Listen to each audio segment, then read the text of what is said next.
So now students, let us try to see कि how we can use SQL within PL/SQL. जब हम SQL कह रहे हैं तो हम obviously select भी कह रहे हैं और हम ये भी देखेंगे DML भी कैसे यूज करना है.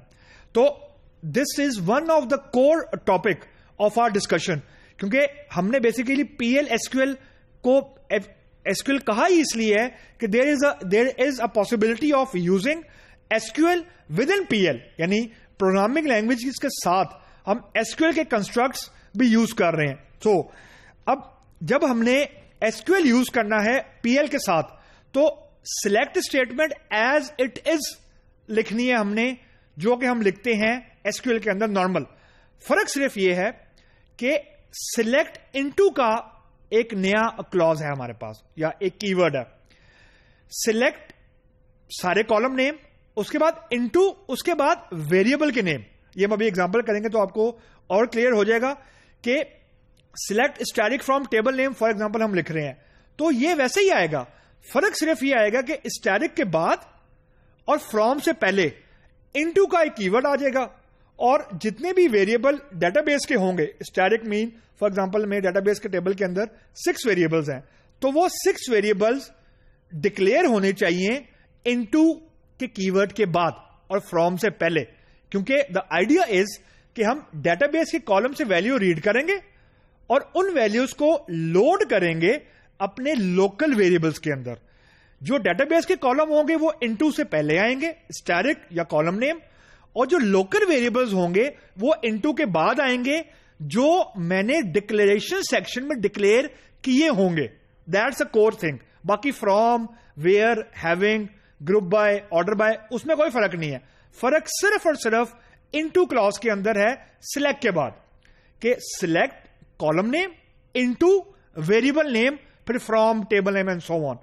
द थिंग्स टू रिमेंबर, और ये हम अभी एग्जांपल्स करेंगे तो आपको और क्लियर हो जाएगा कि सिलेक्ट स्टेटमेंट ऐसी होनी चाहिए कि it should not be returning more than one row. Mean you need to keep in place a primary column check, यानी ऐसी सिलेक्ट स्टेटमेंट नहीं लिखनी जहां पे multiple rows as an output आ जाए फॉर नाउ. लेकिन आगे जाके we will be discussing how to handle multiple rows. यानी ऐसा तो नहीं हो सकता ना कि हम ये रिस्ट्रिक्शन लगा दें कि सिलेक्ट स्टेटमेंट लिखी ही ऐसी जा सकती है जिसमें मैक्सिमम ऑफ मैक्सिमम एक ही रो रिटर्न होगी. ऐसा नहीं हो सकता. ये अभी हमारी डिस्कशन का it is just a beginning.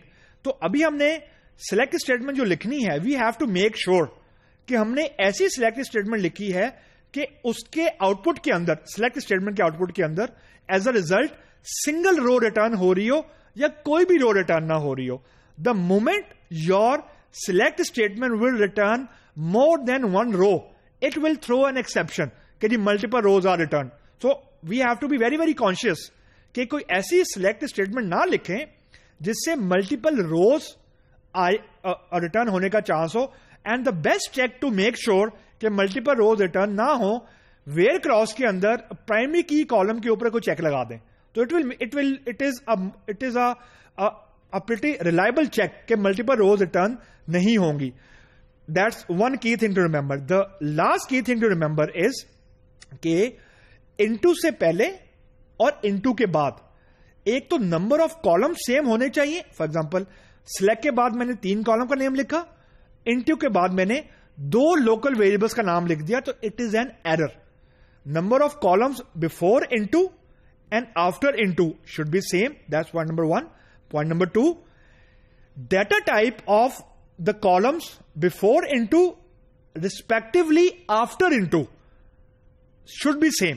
यानी ऐसा नहीं होना चाहिए कि सिलेक्ट के बाद जो पहला कॉलम है, फॉर एग्जांपल उसकी डेटा टाइप है date, for example hire date का कॉलम है, और इनटू के बाद जो पहला लोकल वेरिएबल है उसकी डेटा टाइप है नंबर फॉर एग्जांपल.